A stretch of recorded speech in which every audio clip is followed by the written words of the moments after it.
partie du groupe Saint-Gobain. Effectivement, Jessica a parlé de ces aspects confort, ces aspects surface aussi. Et donc, vous avez des solutions effectivement de matériaux pour répondre aux enjeux de la rénovation. C'est ces sujets que vous allez déployer. Exactement, bien évidemment. On va voir ça. Alors, on va faire un focus sur les solutions ISOVER pour le coup.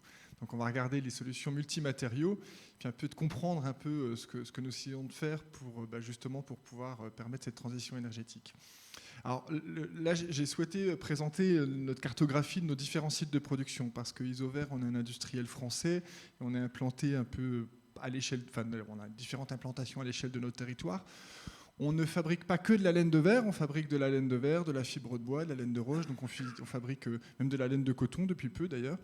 Donc on a différentes natures d'isolants, de matériaux d'isolation, et nous, l'idée, c'est d'avoir des sites de production qui soient à proximité de nos chantiers.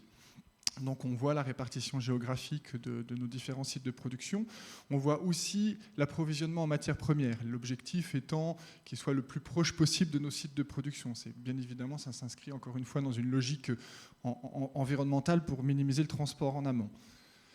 L'isolation, forcément, ça permet d'isoler du froid, ça on le connaît depuis très longtemps, mais ça permet aussi du chaud, on en parle de plus en plus. Ça permet également d'isoler du bruit. En copropriété, il y a des vrais enjeux aussi sur le confort acoustique. Et puis l'isolation permet aussi de traiter la protection contre le feu, notamment. Les bénéfices de l'isolation, vous l'avez déjà évoqué, mais on va retrouver forcément l'économie.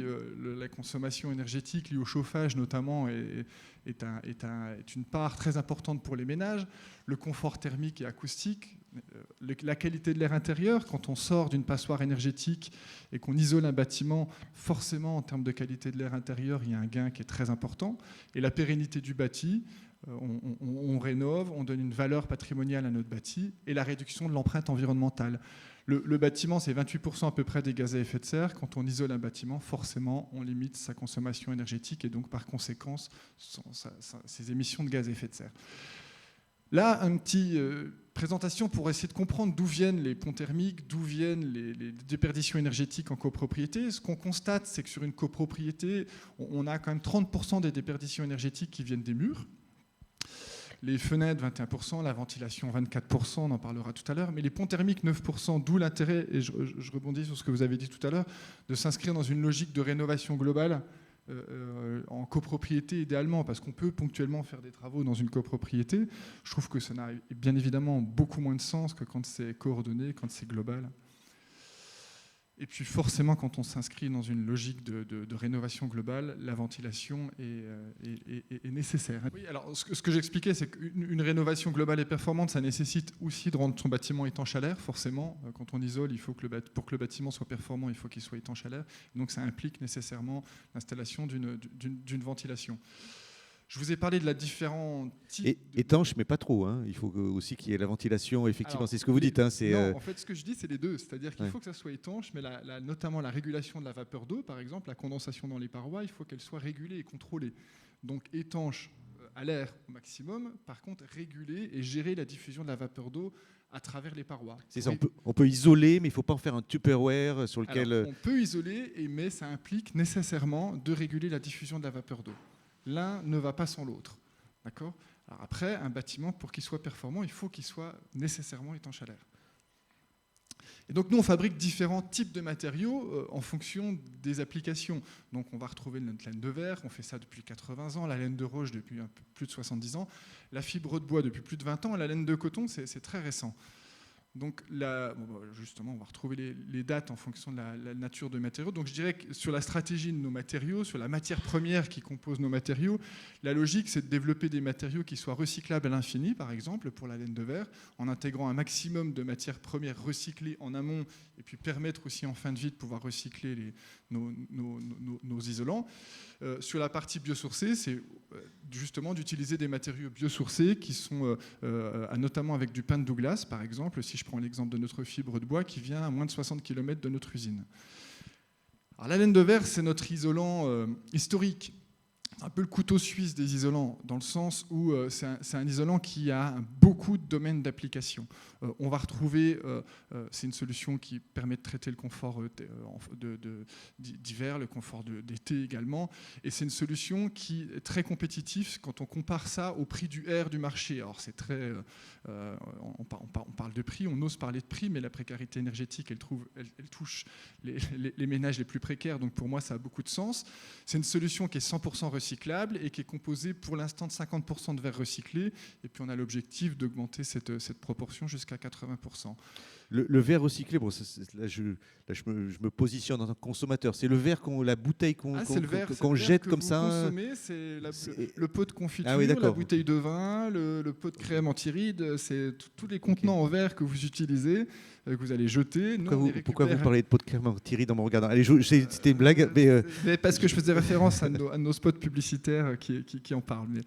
Et donc l'idée, justement, c'est de pouvoir utiliser cette part de matière première, de verre recyclé, pour éviter de prélever de la matière première. Et donc on cherche à augmenter cette part significative de verre recyclé.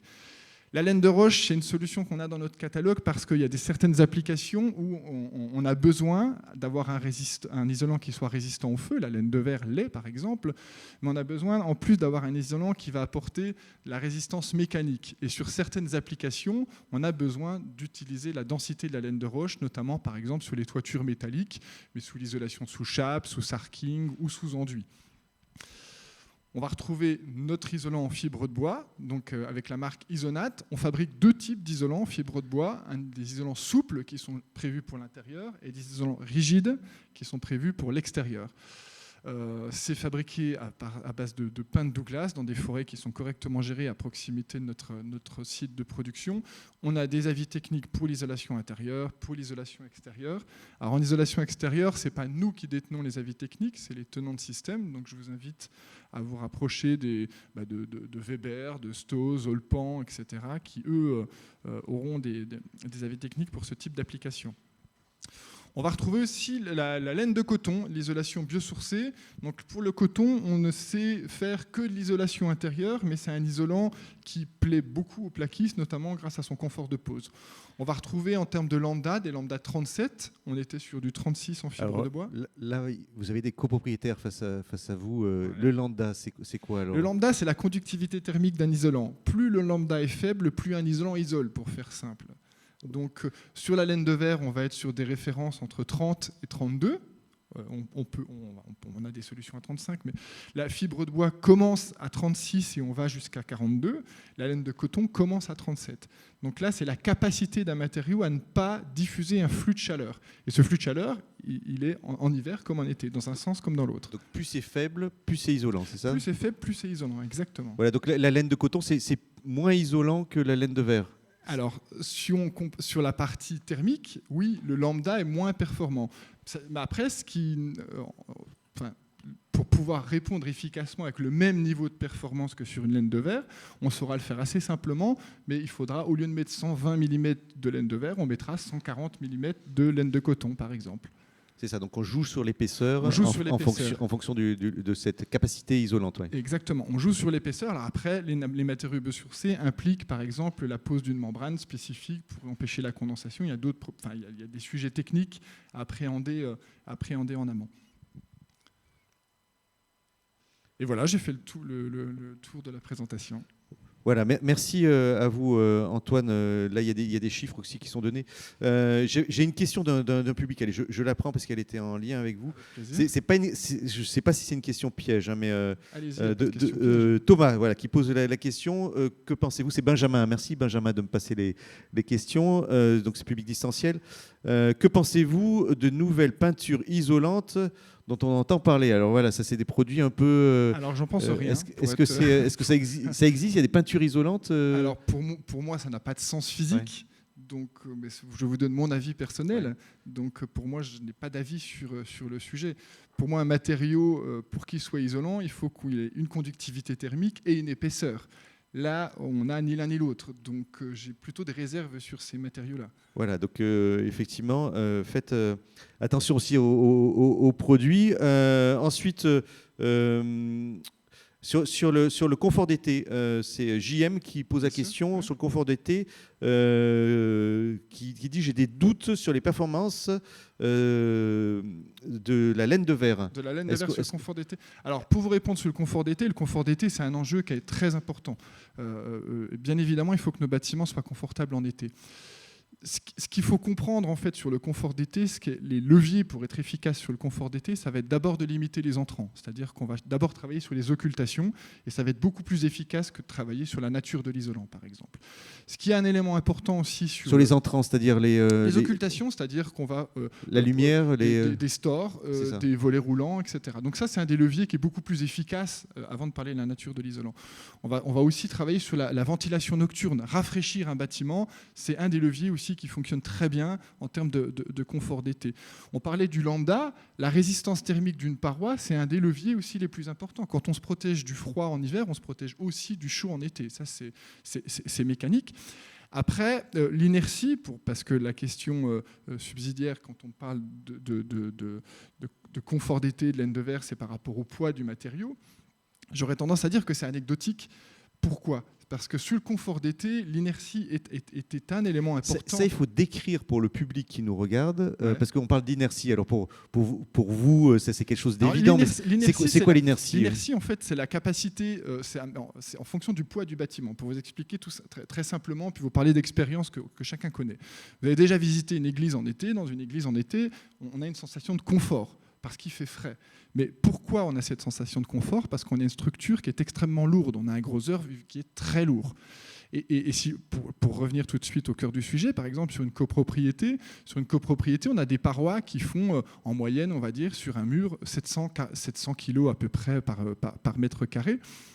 Et donc l'inertie, elle a apporté par la structure, pas le gros œuvre. Si on change la nature de l'isolant, si on passe par exemple d'une laine de verre à une fibre de bois ou à une laine de roche, on va augmenter ce poids de 3, 4, 5 kg, 10 kg dans le meilleur des cas. Donc ça peut avoir un impact, mais c'est anecdotique.